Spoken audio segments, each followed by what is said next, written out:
경매할 때 제일 어려운 게 이런 것들이에요. 이거는 진짜 세입자를 만나서 확인하지 않는 이상은 이거는 입찰을 하면 안 되는 거예요.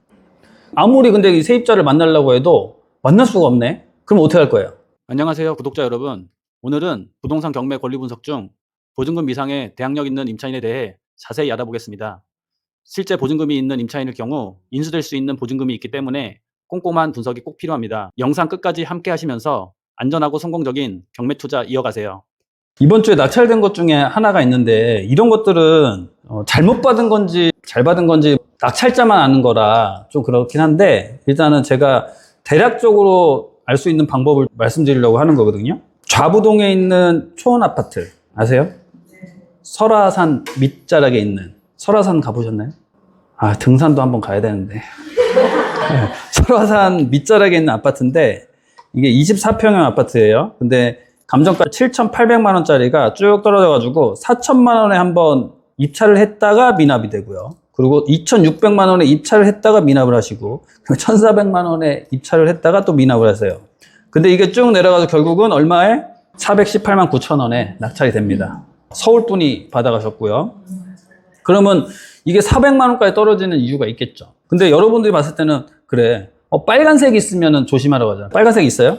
없어요. 여기 보면 있네. 재매각 빨간색, 대항력 빨간색, 공시가격 1억 이하는 왜 빨간색인지 모르겠지만 네, 있어. 자, 그러면 권리 분석을 해보면 21년도 4월 달에 5,900만 원에가 있어요. 그리고 보니까 이 말소기준 등기는 뭐예요? 얘네 23년도 8월. 그러면 밑에 다 없어지는 거죠. 그러면 임차인이 여기 올라와 보니까 임차인 분이 계셔. 언제 입주하셨어요? 21년도 5월 7일. 그러니까 소유권 이전하고 그 뒤로 들어오신 거예요. 그죠? 21년도 4월에 이전하고 5월 7일 날 입주를 하신 거예요. 근데 보니까 보증금 차임 미상이에요. 이거 있는 거예요, 없는 거예요? 있겠죠? 근데 왜 없어? 조사가 안 됐죠? 네? 뭐라고요? 그날 집에 없었어? 그러니까 여기 보시면 이게 이렇게 나와 있죠. 자, 이분 세입자는 전입일상 대항력이 있으므로 보증금 있는 임차인일 경우에 인수 여지 있다. 주의해라. 그러니까 주의해야 되죠. 보증금이 6천만 원이면 어떡할까요? 그럼 여기 시세를 한번 볼까요? 시세는 얘가 면적이 단일 면적이에요. 그 단일 79. 그러니까 평수로는 24평형. 이 단일 평형대 아파트고, 근데 얘는 보니까 7,500짜리도 있고 해. 근데 얘는 보면 111호예요. 1층인 거 감안해야 돼요. 그죠? 그러면 1층이면 일단 매매만 해서 높은 거는 8,500도 있어. 근데 낮은 거 보니까 1층이 6,000짜리도 있네. 6,000. 보니까 욕실은 리모델링 됐대. 샤시 일부도 바꿨나 봐. 그래서 싱크대 교체도 했고. 네, 근데 이게 6,000원이에요. 그러면 이분이 이 당시에 살 때 5,900에 샀어. 5,900에 사서 6,000에 전세 놓을 수 있어요? 넣을 수는 있죠. 아니 뭐 5,900에 사서 6,000에 못 넣어 7,000에도 넣을 수 있고 다 넣을 수 있지. 그러면 지금 이거 어떻게 해야 돼? 이게 어떻게 해석해야 돼요? 그러니까 이게 그 임차인분이 권리 신고를 안 하면 이렇게 돼요. 그러니까 이거는 어떻게 보면 되게 배짱이 있는 건가? 아니 경매가 진행됐는데 어떻게 권리 신고를 안 해? 보증금이 있는데 월세인가? 월세면 이 사람들 왜 다 미납했죠? 4천만 원, 2,600만 원, 1,470만 원. 세입자를 못 만나서. 경매할 때 제일 어려운 게 이런 것들이에요. 이거는 진짜 세입자를 만나서 확인하지 않는 이상은 이거는 입찰을 하면 안 되는 거예요. 아무리 근데 이 세입자를 만나려고 해도 만날 수가 없네? 그럼 어떻게 할 거예요? 만날 수가 없는데 지금 전세 같은 경우에 실거래가 신고가 돼요. 그러니까 전입신고를 하러 가잖아요. 확정일자 안 받아도 전입신고할 때 전세 계약서를 첨부를 하거든요. 뭐라도 있어야 전입신고를 한단 말이에요. 내가 전입신고를 하고 싶은데 아무 집이나 할 수 있어요? 무슨 권한으로 전입신고 할 건데? 그러니까 뭐가 있어야 되거든요. 그죠?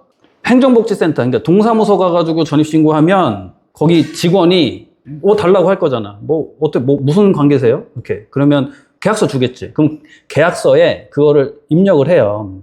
전세금 얼마? 뭐 이런 것들을. 그러니까 나는 모르는데도 그렇게 입력을 다 한단 말이야. 그러면 그거 아니라 정부24 가가지고 인터넷으로 해. 그럼 그때도 똑같이 첨부를 해요. 계약서를 사진 찍어 첨부를 하든 스캔해서 첨부를 하든 한다고. 그럼 그게 국토교통부 실거래가 사이트랑 연동이 되어 있어요. 그게. 하여튼 강심장이거나 정말 이 경매랑 이거를 알아. 그래서 나 대항력 있는데? 그럼 뭐 알아서 인수하겠지 뭐. 이렇게 되는 거예요. 네. 그렇죠. 전세금을 이제 찾아봐야지. 어떻게 찾아요? 이게 보면 최근 전세가 있잖아요. 이게 25년 9월에 11층이 6,500만 원 전세가 있네. 11층이. 그럼 이거를 계속 내려. 계속 내려. 언제까지? 21년도까지. 이거 다 등록이 다 되어 있잖아. 21년도 몇 월이에요, 그게? 21년도 5월까지 내려. 다 왔어요. 자, 보니까 21년도 1층이 6천짜리가 하나가 있고, 그 다음에 5천짜리가 하나가 있어. 그럼 어떤 게 맞아요? 5천짜리야, 6천짜리야? 에? 5천짜리야? 둘 중에 하나야?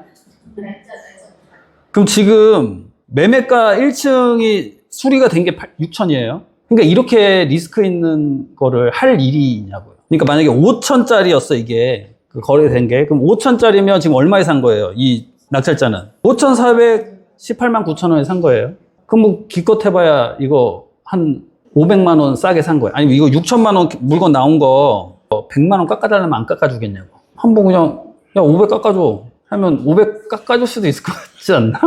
힘든가? 500은 좀 힘들겠죠? 그래도 500 깎아달라고 하면 2, 300은 깎아주지 않겠어요? 그러면 이거는 5천만 원에 거래가 됐다고 해도 5,400만 원 돈에 산 거니까 그렇게 썩 좋진 않죠. 그러면 6천만 원에 만약에 이게 전세가 된 거였어. 그러면 많이 이제 비싸게 사게 되는 거죠. 그럼 얼마에 산 거야? 6,418만 9천 원에 사는 게 되는 거죠. 그러니까 시세보다 훨씬 비싸게 사는 일이 발생한 거예요. 근데 이거는 그러니까 제가 아까도 초반에 말씀드렸지만 이거는 경매 낙찰자만 아는 거야. 때에 따라서는 실거래 신고가 안 되는 경우들도 있긴 있거든요. 실거래가가 안 올라오는 게 있어요. 매매가 중에서도요. 매매가는 100% 올라올까요? 실거래 신고가 매매가는 100% 올라올까요? 국토교통부 실거래 사이트에 100%? 100% 올라올까? 아닐까? 퀴즈. 100% 올라온다? 네, 100%안 올라옵니다.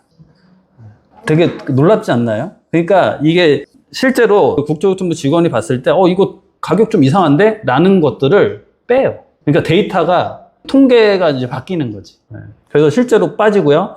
전세도 실거래가 사이트에 실제로 전세된 것보다 적게 올라가요.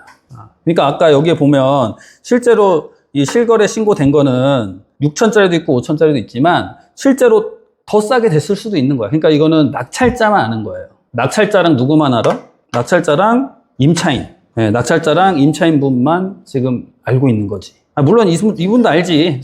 그러니까 지금 현재 소유자 아직 소유권 이전은 안 됐으니까는 알지. 그래서 결국은 이런 물건은 정확한 조사가 필요하다. 그러니까 어설프게 하면 안 돼. 이거는 있잖아요. 내가 잔금 내기 전까지 아니면 이 임차인을 만나서 확실한 계약서를 보기 전까지는 이건 뭐 방법이 없어.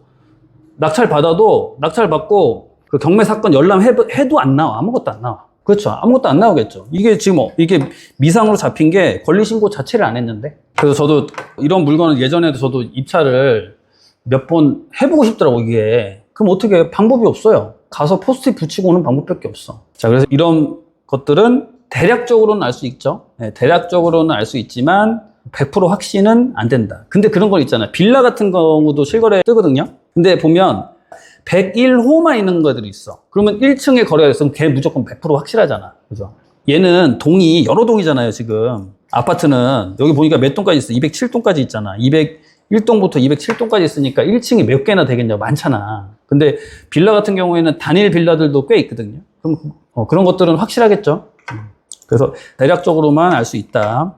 그래서 이거 낙찰된 것 중에 여러분들 이제 조심하시라고 말씀을 드리는 거예요. 끝까지 시청해 주셔서 감사드립니다.